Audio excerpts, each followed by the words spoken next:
12월 15일 화요일 줌 성경 공부에 참여하신 우리 모든 성도님들을 다시 한번 환영드리면서 지금까지 인도하신 하나님께 먼저 감사를 드립니다. 이 개인적 신앙 부흥의 단계, 오늘은 네 번째 시간인데요. 먼저 질문으로 오늘의 과정을 시작하고자 합니다. 사실 이 질문은 이 교재에서 계속 반복해서 하고 있는 그런 질문입니다. 어떻게 하면 우리가 행복하고 강인한 그리스도인으로 성장할 수 있을까요? 어떻게 하면 우리의 삶이 성령으로 충만케 될까요? 과연 우리의 문제에 해결책이 있을까요? 만약 그렇게 하지 못한다면, 그리고 있다면 그것이 무엇일까요? 이에 대한 총체적인 답을 성경은 우리에게 주고 있는데요. 이렇게 말씀합니다. 요한복음 15장 4절 말씀인데요. 우리 한 목소리로 들리지는 않지만 같이 읽겠습니다. 예수께서 말씀하시되 내 안에 거하라. 나도 너희 안에 거하리라. 모든 문제의 해결이 예수님 안에 거하는 것이고, 예수님 안에 거하는 것이 예수께서 내 안에 거하는 것입니다. 그러니까 이 둘 다 같은 의미이죠. 내 안에 예수님께서 거하고, 내가 예수님께 거하고, 예수님 안에 거하고. 여러분 혹시 기억이 나십니까? 예수님 안에 거한다는 말씀은 무슨 의미일까요? 시대의 소망 676페이지는 이렇게 이야기합니다. 그리스도 안에 거한다는 것은 끊임없이 그리스도의 영을 받으며 그리스도를 섬기기 위하여 자신을 전적으로 굴복시키는 것을 의미한다. 이 정언에서 우리에게 그리스도 안에 거할 수 있는 두 단계의 해결 방안을 보여주고 있습니다. 첫 번째는 지속적으로 성령을 받는 것이고, 그리고 두 번째는 전적으로 그리스도께 굴복시키는 것, 그것이 우리가 예수님 안에 거하는 것이고, 그리고 예수님께서 우리 안에 거하시는 이 두 가지 단계임을 정언합니다. 그런데 알고 보면 이것은 행복한 삶을 위한 그리스도인의 궁극적 생활 지침이기도 하죠. 왜 그런가 하면은요, 요한복음 15장 11절에는 내 기쁨이 너희 안에 있어. 그러니까 예수님께서 우리 안에 있는 것이 예수님의 기쁨이 우리 안에 있는 것입니다. 너희 기쁨을 충만하게 하려 함이라. 그러니까 이 두 단계는 그리스도께서 우리 안에 거하시는 과정을 보여주는데, 이것이야말로 완벽한 그런 기쁨, 행복의 길임을 말씀하는 것이죠. 골로새서 1장 27절에는 영광의 풍성함은 우리 안에 계신 그리스도라고 말씀합니다. 여러분, 이 두 가지 중요한 원칙을 우리는 잊지 말고 기억해야 합니다. 예수님께서 계시는 것이 기쁨이고, 예수님께서 계시는 것이 바로 하나님께 영광을 드리는 것입니다. 그래서 그 예수님 안에 우리가 거하는 첫 번째 단계는 우리의 전 존재를 전적으로 하나님께 굴복시키는 것이고, 둘째는 매일 믿음으로 성령의 부어주심을 구하고 수용하는 것입니다. 누가복음 9장 23절에는 또 무리에게 이르시되 아무든지 나를 따라오려거든 자기를 부인하고 날마다 제 십자가를 지고 나를 따를 것이니라 라고 말씀하셨습니다. 여기서 날마다라는 것은 예수를 따르겠다는 결심이 매일 반복되어야 한다는 그런 뜻이고요. 자기를 부인한다는 것은 자기의 삶의 주도권을 예수께 양도한다는 뜻이고, 그리고 제 십자가를 진다는 것은 우리의 자아를 부인하고 기쁨으로 자진하여 예수께 굴복한다는 그런 뜻입니다. 그러니까 매일 자신의 삶의 주도권을 예수께 양도하고, 그리고 자아를 부인하고 기쁨으로 자진하여 예수께 굴복하는 삶이 예수님을 따르는 삶임을 말씀하는 것이죠. 이 정로의 계단 70페이지에는 이런 기록이 있습니다. 그런데 이 기록은 여러분들이 오늘 이것으로 보는 것으로 끝내지 말고요, 꼭 한번 찾아서 보시기 바랍니다. 정로의 계단 책을 우리 성도님들이 다 가지고 있을 것이기 때문에 70페이지를 기억하셨다가 꼭 한번 찾아보시기 바랍니다. 아침마다 그대를 하나님께 구별하여 드리라. 아침마다. 그러니까 매일 아침을 말씀하는 것이죠. 그리고 이것을 그대의 첫 번째 일과로 삼아라. 또한 기도하기를 오 주여 나를 받으사 온전히 당신의 것으로 삼으소서. 저의 모든 계획을 주님의 발 앞에 놓나이다. 오늘 저를 주님의 일에 써 주시옵소서. 저와 동행해 주시고 제가 행하는 모든 일이 주님 안에서 성취되게 하옵소서 할 것이다. 여러분 제가 여기 파랗게 컬러링한 이 부분은 여러분들이 매일 아침 기도를 드릴 때 이 기도를 빼지 말고 드려야 할 그런 기도의 제목 가운데 하나입니다. 그래서 여러분들이 이 기도의 제목을 꼭 외우시기를, 기도문을 외우시기를 제가 권면드립니다. 이것이 그대가 날마다 행할 일과이다. 아침마다 그 날을 위하여 자신을 하나님께 바치라. 아침마다, 이 새벽마다 그대의 모든 계획을 하나님께 맡기고 그의 섭리에 따라 이행하기도 하고 단념하기도 할 것이다. 이렇게 함으로 그대들은 날마다 그대의 생애를 하나님의 손에 맡기게 되고 따라서 그대의 생애는 그리스도의 생애를 닮아갈 것이다. 이 예수 안에 거하는 비결을 이곳에서 분명하게 우리들에게 가르쳐주고 있습니다. 우리는 기도를 드리되 그 기도문을 잘 생각해서 우리에게 필요한 기도를 드려야 하겠습니다. 우리가 아침마다 의식적으로 자신을 예수께 굴복할 때 우리는 우리를 향한 예수님의 소원을 행하고 있다는 것을 믿을 수 있고요. 우리의 생애는 날마다 그리스도의 생애를 닮아갈 것입니다.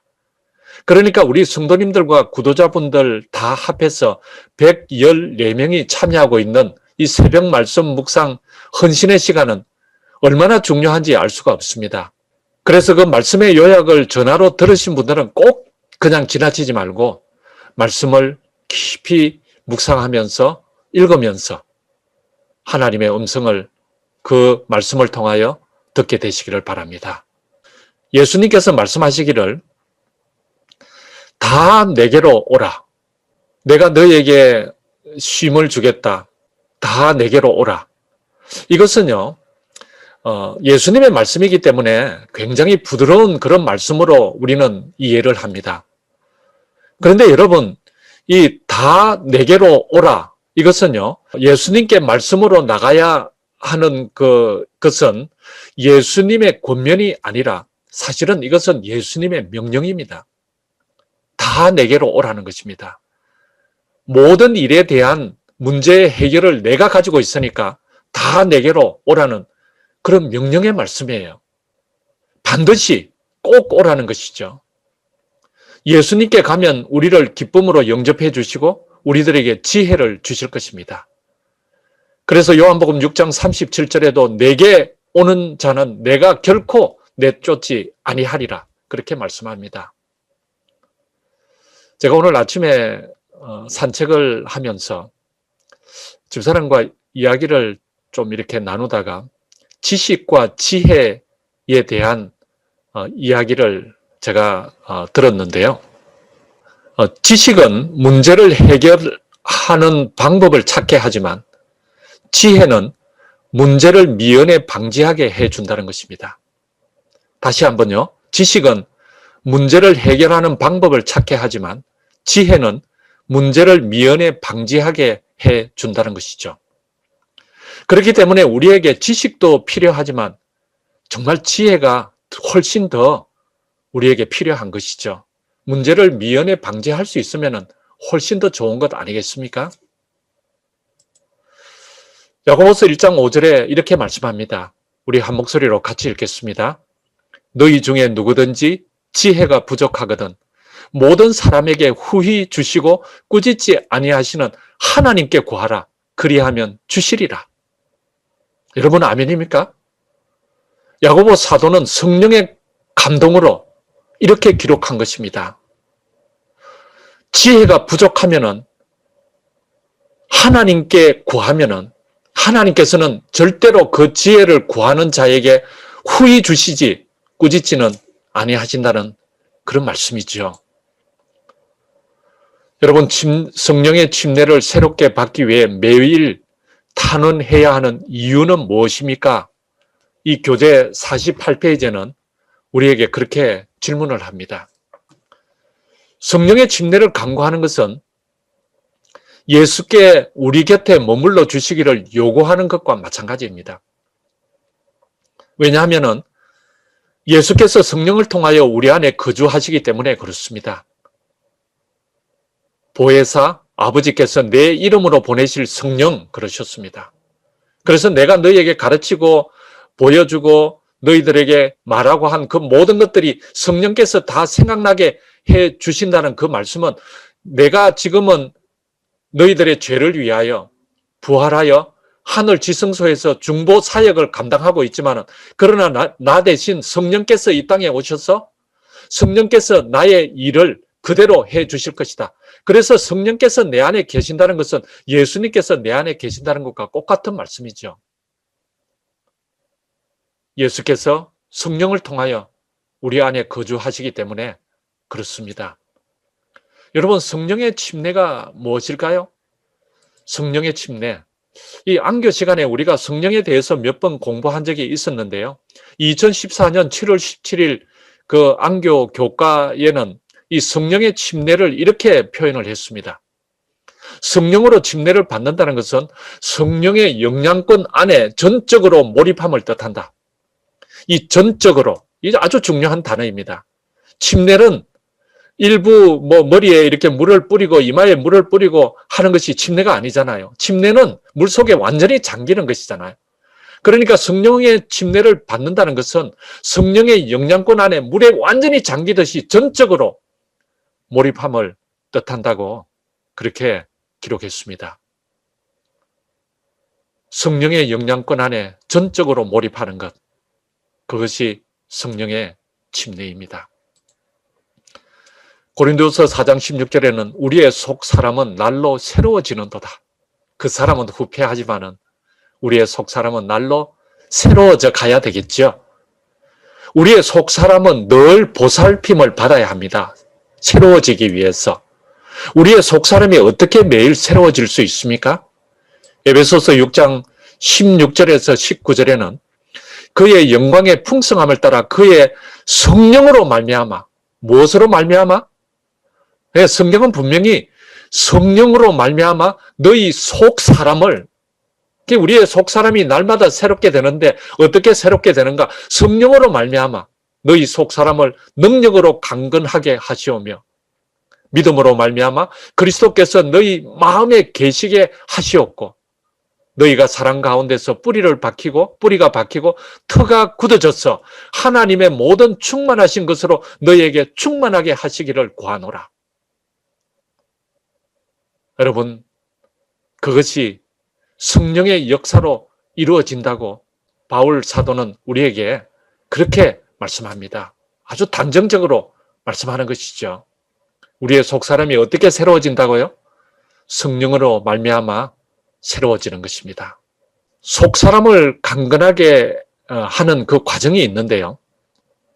여러분들도 이것을 잘 따라 하시리라 그렇게 믿습니다. 우리는 매일 성경을 읽고 지속적인 성령의 부어주심을 위해 매일 기도해야 합니다. 매일 성령의 부어주심을 위해서 기도할 때 그 결과로 그리스도께서 우리 안에 거하시게 됩니다. 그리스도께서 그의 영광의 풍성함을 따라 우리 속 사람의 능력을 주십니다. 하나님의 권능은 초자연적인 힘을 가졌지만 우리에게는 아주 경미하게 임하기에 우리는 그것을 감지하지 못할 때가 너무나 많습니다. 여러분, 참 이상하잖아요. 초자연적인 하나님의 권능이 우리한테 임하는데 그것이 아주 경미하게 우리가 잘 감지하지 못할 만큼 그렇게 임한다는 것은 우리가 그만큼 집중해야 되고 주의를 기울여야 그 하나님의 권능의 초자연적인 힘을 우리가 공급받을 수 있는 것입니다. 그렇기 때문에 우리는 매일 매 순간 성령의 능력이 필요하고 말씀의 권능이 우리에게 필요한 것이죠.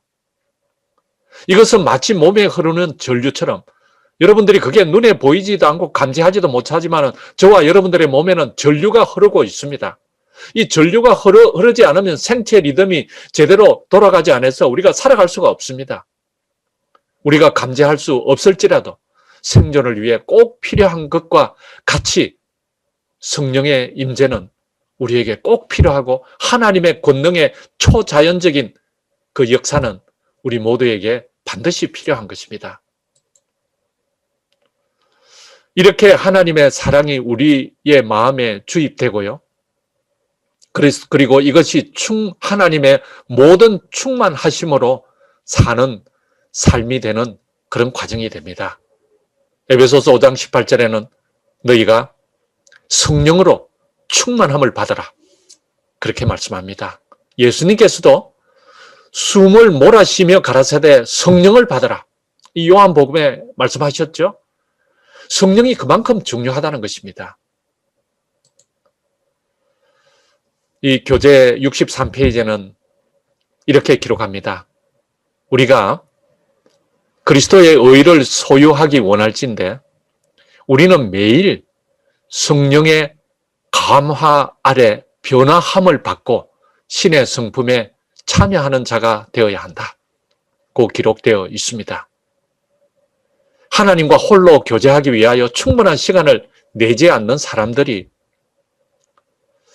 우리 성도님들 중에는 안 계시겠지만 있습니다. 이들은 일주일에 한두 번 드리는 예배나 그리고 성경 공부에서 영적 힘을 얻으려고 합니다. 이것은 마치 일주일에 한두 번만 식사하는 사람과 같습니다. 여러분, 우리가 한번 생각해 볼 수 있겠죠? 일주일에 한두 번의 식사로 영양과 에너지를 공급받을 수 있을까요? 아무리 많이 먹어도? 그렇게 할 수는 없는 것입니다. 개인적 헌신 없이 육신적 상태를 면할 수 있는 길이 없습니다. 우리는 영적인 사람이 다 되어야 하잖아요. 하나님을 믿는 사람이기 때문에. 그래서 아무라도 이 상태에 계속 머물면서 구원을 기대할 수는 없는 것입니다. 육신적 그리스도인들에게는 예배가 부담스럽고 그리고 말씀을 묵상하는 그 헌신의 시간이 의무로 느껴지지만 영적인 사람에게는 예배 없는 삶, 헌신 없는 삶이란 오히려 더 부담스럽고 힘들고 상상할 수도 없을 만큼 그런 삶을 살게 되는 것입니다. 그것이 영적인 삶을 사는 사람의 삶의 모습이죠. 매일 반복해서 자신을 굴복시키며 계속적으로 성령의 충만함을 받을 때 우리의 삶은 변화됩니다. 개인적 헌신의 시간에 이런 변화가 일어나는 것이죠. 그리고 그 결과 그리스도 안에 있는 우리의 생명은 보존될 것이며 열매를 맺을 것입니다. 이러한 일은 우리가 개인적으로 예배를 드리는 시간을 통하여 그 헌신하는 시간을 통하여 말씀을 묵상하고 읽는 시간을 통하여 기도하는 시간을 통하여 찬양하는 시간을 통하여 일어날 것입니다. 이 축복이 우리 모두의 축복이 되시기를 간절히 바라면서 오늘의 말씀을 줄이도록 하겠습니다. 이제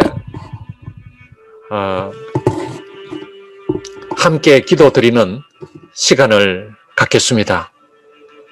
오늘 우리에게 주신 말씀을 생각하면서 우리도 헌신의 시간을 매일 가짐으로 예수님의 성품을 닮아가는 변화의 삶을 살게 해달라는 기도와 그리고 2020년 오늘 이 시간까지 인도하신 하나님께 드리는 감사의 개인 기도를 이 음악이 끝날 때까지 드리도록 하겠습니다.